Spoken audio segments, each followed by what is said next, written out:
Welcome to another episode of Adventures with Andy. Oh.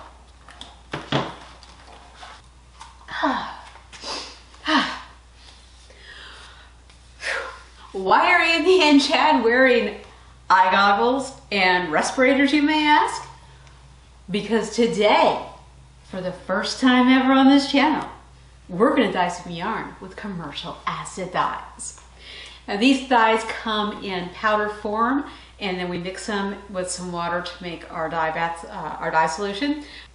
So when we're dealing with the powder, we will both be wearing respirators and safety goggles to protect our eyes from any particles that might end up floating in the air, and our lungs because we do not want to breathe in small particles.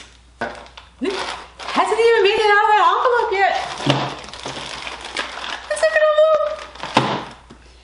And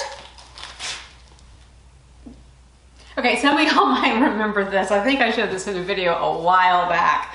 That Chad got me this for Christmas, was it? I think so, yeah. I think so. That was pre-pandemic, and after he got me this, it was impossible to find rubber respirators, even just in 95 masks, as you know. So I didn't get to do anything with this. We've got the rubber respirator mask now. He found some for me a while back, just haven't gotten around to doing this. So let's go ahead and open these. Okay, what do we start with? We're opening the envelopes. Okay. You can open that one. Okay. Didn't know if you wanted the honor of doing them all. No. Still one in there. I got a whole bunch. I went shopping. Yeah, those are some acid dyes. That's right. And we've got a huge selection of acid dyes. But we are not going to use all of them today. No, we're going to use a very select set of the dyes because we're going to dye a colorway inspired by a short story that I just wrote called A Palette of Honey and Amber. I wrote this short story for an anthology called Horror and Holiday, which is being published by Golden Goblin Press. And the Kickstarter for that, today is April 2nd, that Kickstarter just launched yesterday. No, it was not an April Fool's joke. It was real. Kickstarter's launched. It runs through the end of April. And so if you want to read my short story or any of the other short stories that are in it, there is a fantastic table of contents of authors, and I am honored to be included among them. So if you want to read any of those, then you should head on over to that Kickstarter and back it. Gonna put the link below? Yeah. Maybe down in the description somewhere? What he said. If you can find out how to make it work in the video too? Yeah. How about that? What he just said. Yeah. Maybe the description will hold the link to the Kickstarter. So that people can click on it. Yeah. And then go and back the book. Yes. Yes, because and then have the holiday scared out of them. Well, no, not the holiday scared out of them. It's an anthology of things that go horribly, horribly wrong for people while they're on vacation. And as we do our yarn dyeing today, I will tell you a little bit more about my short story that's included in it. Now, as you might imagine, with my story being titled A Palette of Honey and Amber, what colors do you think we're going to use, Chad? Well, knowing you, my gut reaction is to go for the purple. But I think or the blue, because I like blue too. I think we're going to go with the yellows, maybe. What do you think? Yes, exactly. We are going to dye 5 skeins of yarn with a variety of shades of yellow. I grabbed pretty much every shade of yellow that Jacquard makes that I could find. And we're going to be dyeing 5 skeins of Knit Picks Swish Fingering, which is 437 yards, 100 grams of 100% fine superwash merino wool. And why 5 skeins of it? Because I found a pattern for a hooded cloak, sort of hooded. It's called a hooded cardigan. It's very long, it's got a hood, and I want to knit this, and I want to do it in this colorway. The pattern that I want to knit calls for between 2,000 and 2,200 yards of yarn for the size that I need to knit it in. Since the swish fingering is 437 yards, 5 skeins of it should give me plenty to work with. But we'll do a quick run through of the colors that we've got, and then we'll pull out the ones that we're going to use. This one is, it's also right there. Oh, yeah, it is.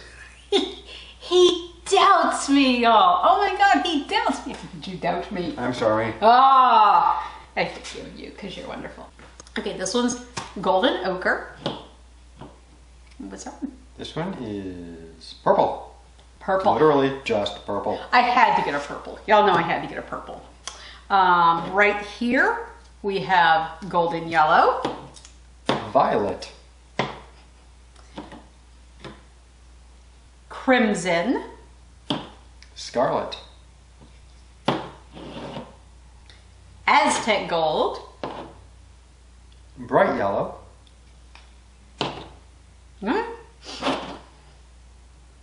Brilliant Blue. Sapphire Blue. Sky Blue.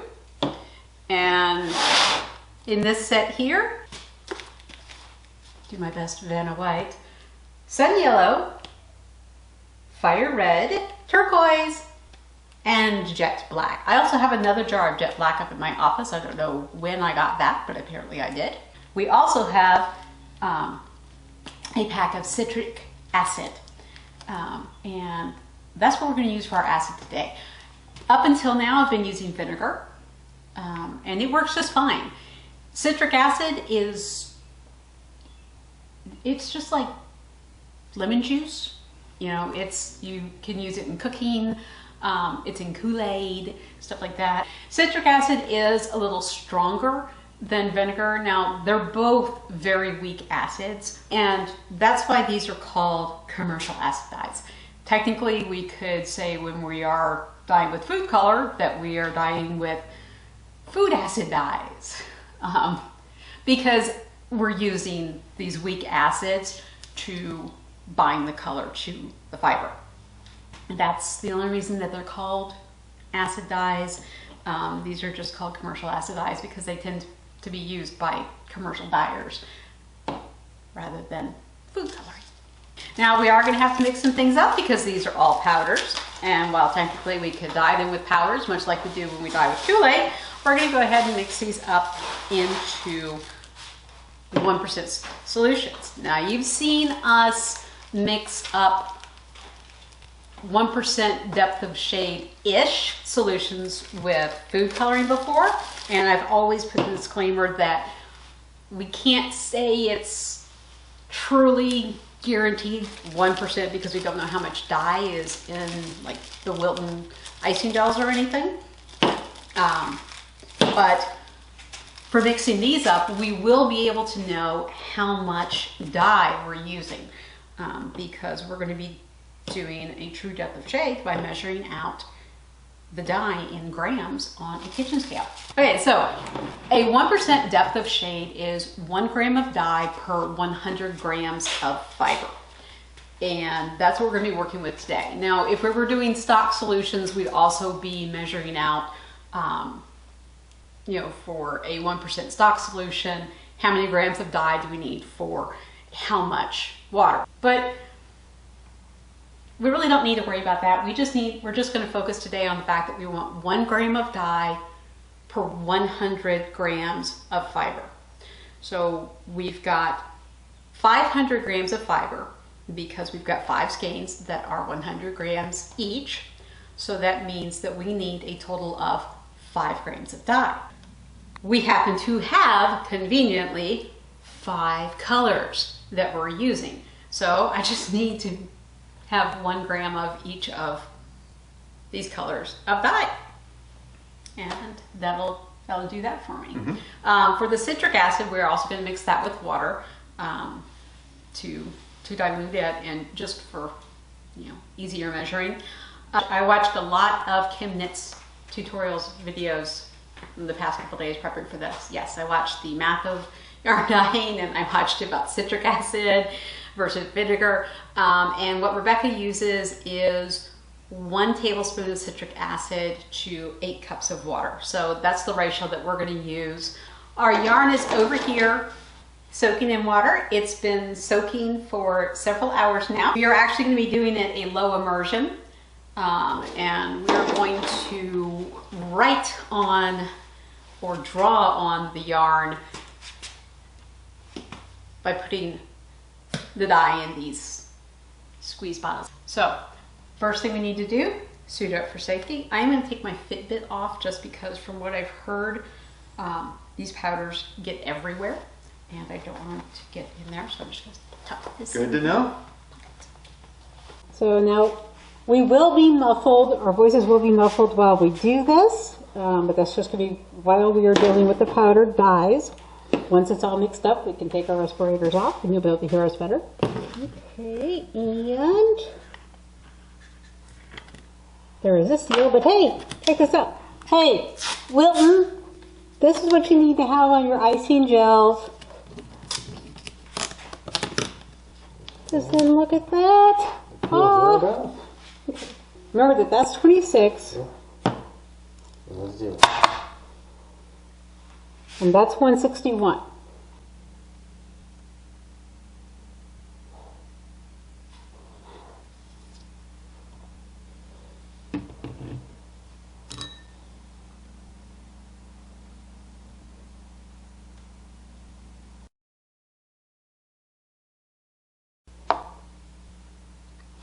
We're calling it. There you go. Okay, that's 1. Yay, 4 more to go. All right, now to mix this up, we're going to add just a little bit of water in. And just mix that to a paste.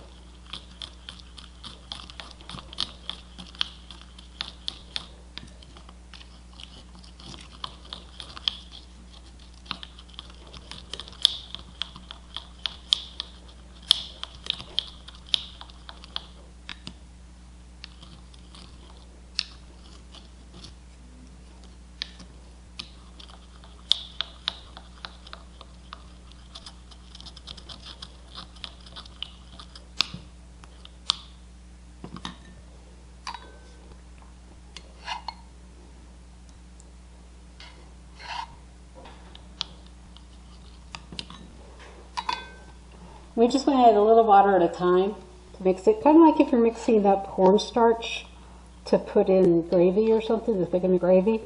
If you put the cornstarch in all at once, it just clumps up. So you mix it with some water first.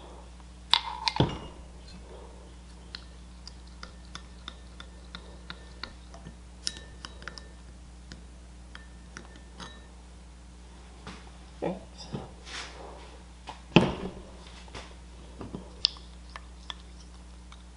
We've got our nice little scent yellow jar here. Let me go ahead and pour that in there.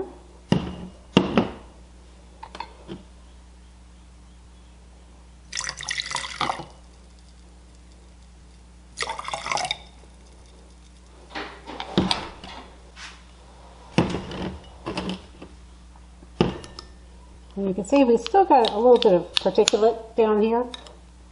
So I'm going to add a little bit more water in here.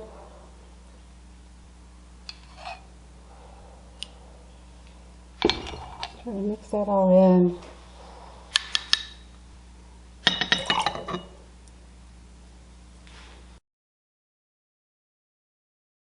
Our dyes are all mixed up, so now it's time to start putting them on the yarn. Okay. Our yarn has all just been soaking here in plain tap water. There is no vinegar, no citric acid, nothing like that in there.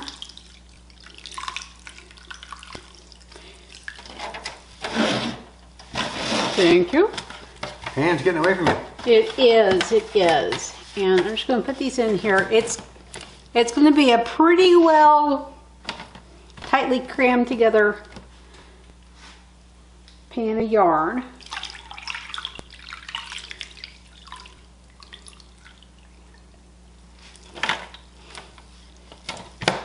See if I put these closer together. That makes it less messy. I'm just trying to. But it takes you out of your element. Takes me out of my element. Are you saying I'm a mess? I'm a mess. We all know it. Well, you wouldn't be painting if you didn't have paint on your hair. True.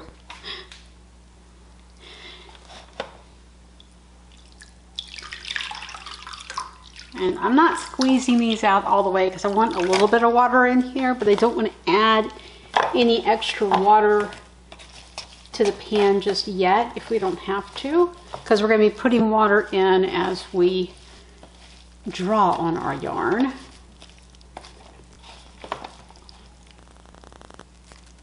You looking it up?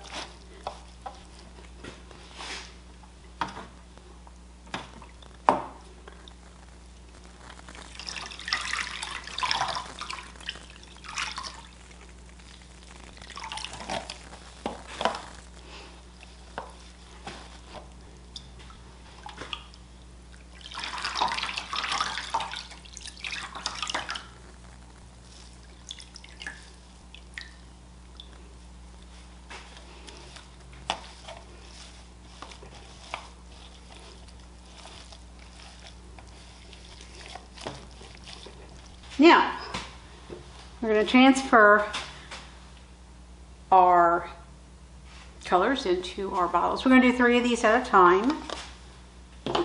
Funnel? Which one is that? This is, well, I want to do them in level of darkness. I think that would be first, right? Yes. So yeah, we're gonna start with the bright yellow because it seems the lightest.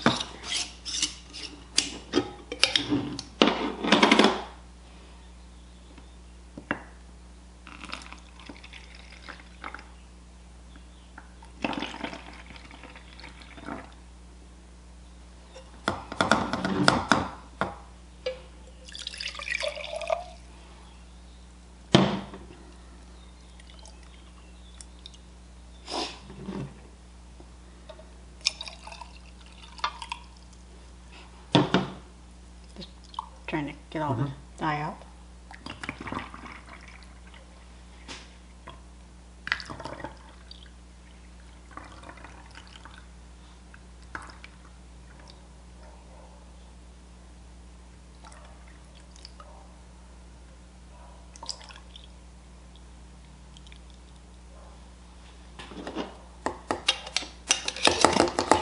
Okay, move that jar to the side. Yep. And I will put the cap on it. That one. Next up is The bright yellow.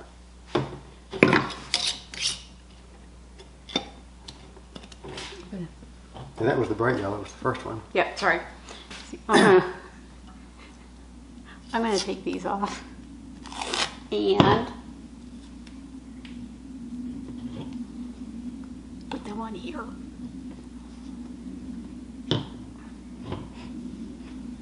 Not that it really matters at this point.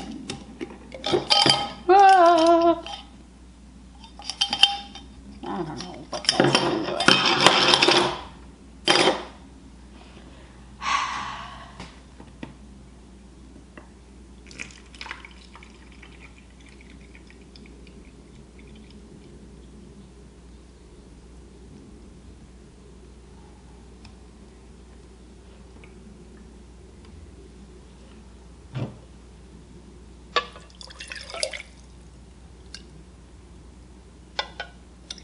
I didn't know better. I think our phone is ringing, but we don't have a landline, but I swear I keep hearing a phone ring. And Need more water? yes, I do. Hot, Next up with the golden yellow, right? golden yellow, which doesn't look yellow at all in the jar, but I'm sure it is.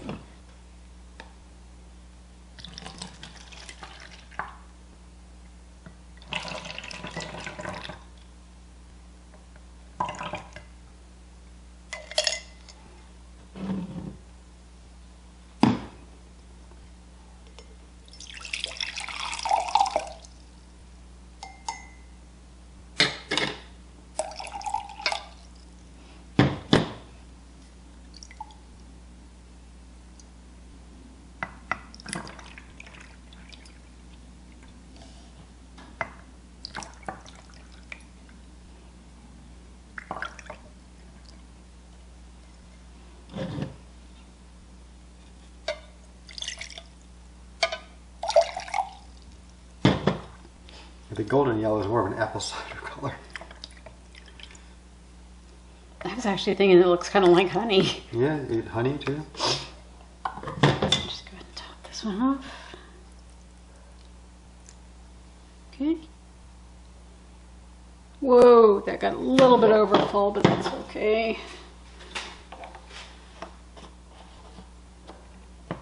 And I'll just go ahead and put the rest of this in here. It'll be fine because we're going to want hot water when we do next ones. Andy puts the dye on the yarn. Okay. Here, you want to start with sun yellow or bright yellow? This is bright yellow.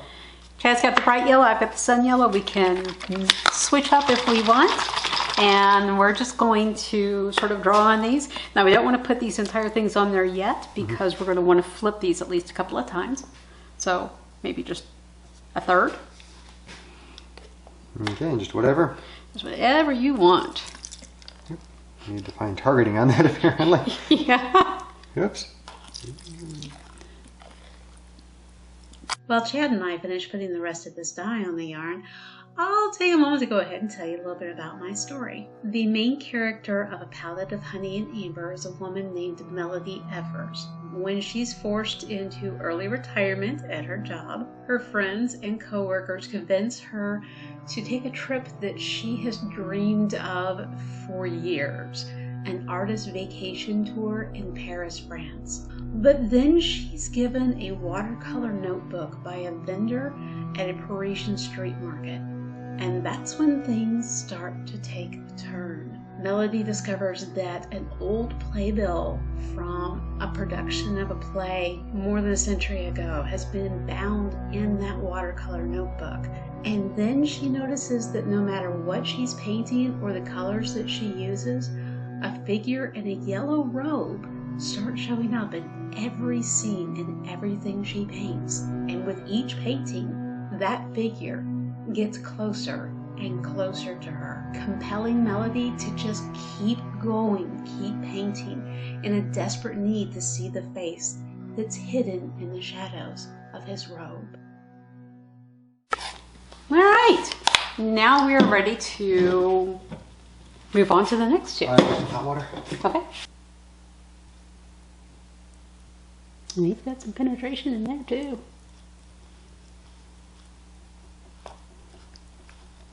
I'm just kind of trying to move things apart some to make sure that we get plenty of color on the inside as well, because I don't want any white patches. And so far it doesn't look like we've got to worry about that. It's going through pretty good. Okay, gold ochre.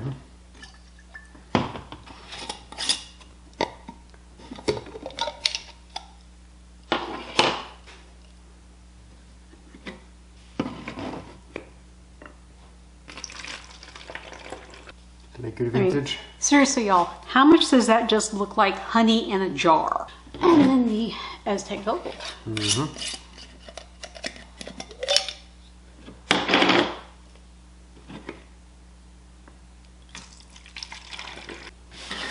And actually, you can get honey in North Carolina that looks this dark too. Depends on the honey. Which one you want? I'll start with the Aztec Gold. Okay. And we'll start with the gold ochre.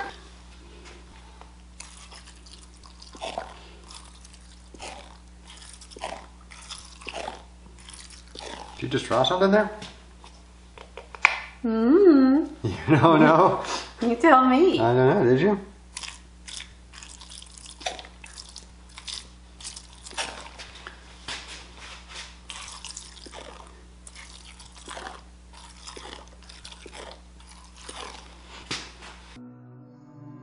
The idea for this story came to me based on a trip that a friend of mine took several years ago. She actually took an artist vacation tour in France.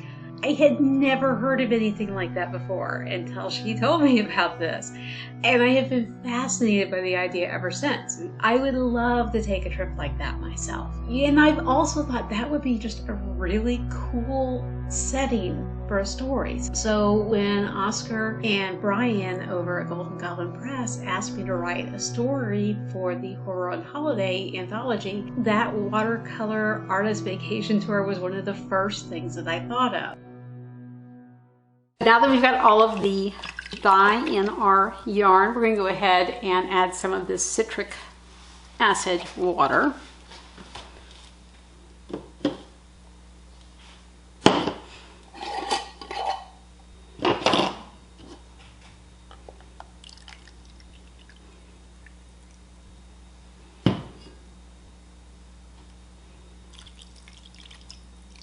Oh yeah, it's striking. It's striking. Mm-hmm. Why? How can you even tell? My goodness, sir.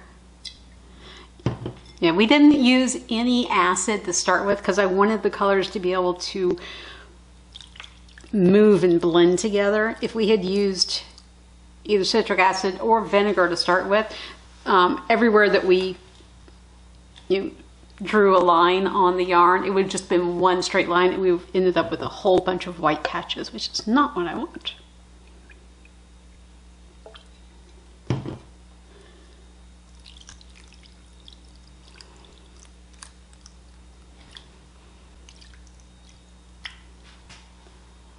I think we can fit the other 2 cups, don't you think? Yeah, oh yeah. Mm-hmm.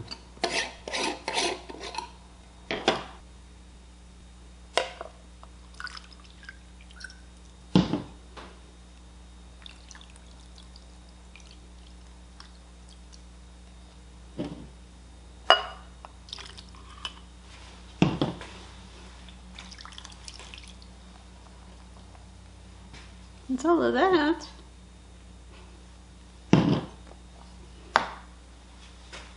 You still got some in there. Still got a ton of color in here. I'm just trying to make sure that everything gets some of that. Yeah, you can see it's already getting lighter. Bear in mind, the one thing we have not used yet is heat. We've been using hot water, but it's not near hot enough to actually set the dye. So we're gonna let this sit at least while we get something to eat, possibly overnight, and then we will come back and we will set this in the crock pot. All right, who's ready to heat set some yarn? Are you ready to heat set some yarn? Chad, are you ready to heat set some yarn? Let's do this. Yarn, are you ready to be heat set? I'm ready to heat set some yarn, so let's do this. It is the next day.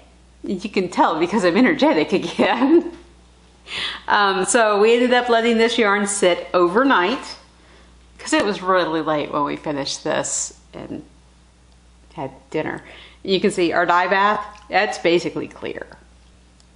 And that's even without any heat other than just using hot tap water. So we do still need to heat set it though. We do not want this to all come out. I've got some very steamy hot water here. Oh, it's kind of nice because it's cold outside today. Not like freezing cold, but you know, cold outside today.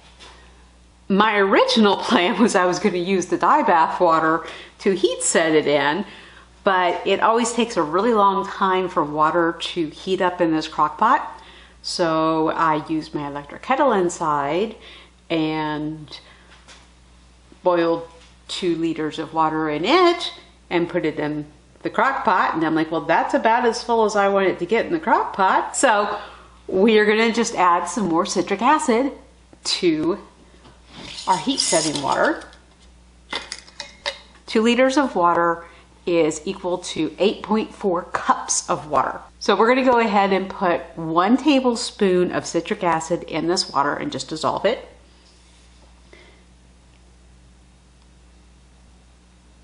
Heaping tablespoons because 8.4 instead of 8 cups. And that should get our acidity up to where we want it. Bearing in mind also that this is the ratio that Rebecca at Chemnitz uses, 1 tablespoon to 8 cups of water, and her tap water runs acidic while our tap water runs basic. All right. Go ahead and swirl that around. Putting the lid back on the citric acid before I spill it everywhere, because y'all have met me, you know I would. And now we can start putting our yarn in our hot crock pot. Now I don't think all 5 skeins of yarn are going to fit in this crock pot. I do not have that big of a crock pot yet. So it's probably going to be 2, maybe 3 at the most.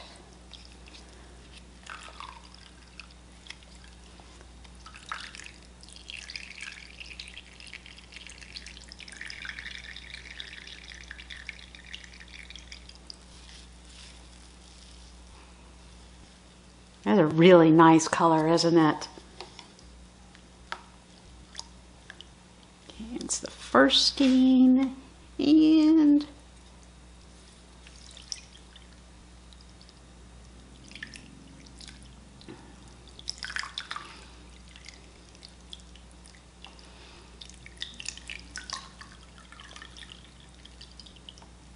I could do these individually, but I don't want to spend like 3 hours doing this if I don't have to.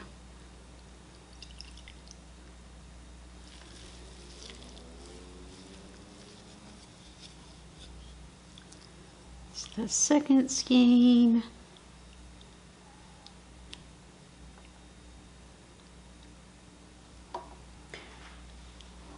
I think we can fit 1 more in here. We're going to hope so. Because once it goes in the hot, it cannot go back in the cold. Not right away, not without cooling down first.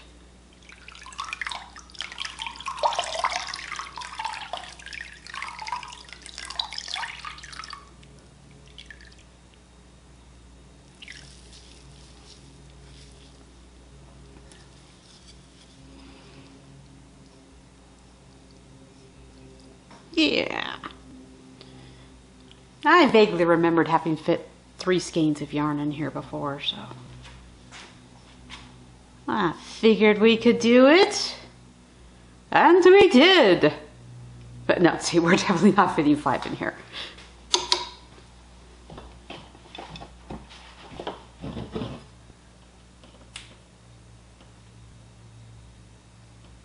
Okay, make sure everything's covered. And I'm going to turn this up to high. Now theoretically we also could have just steam set it, but I never seem to have any luck with steam setting yarn. I always do better when I set it this way. If I try to steam set it, I end up having to come back and set it in the crock pot anyway. I don't know what I'm doing wrong with steam setting. It could be because I'm not doing it in a microwave. But I don't know. Probably just don't get it hot enough. Anyway, we're going to let this sit for at least 15 minutes, probably a half an hour, and then we'll come back and we will do the next 2. And here's our finished yarn. This turned out great. We've got some fantastic color variations in here. Like right here on this skein, we've got some really, really pale yellow, but then we've got some darker sections here. And that happens really on each of the skeins.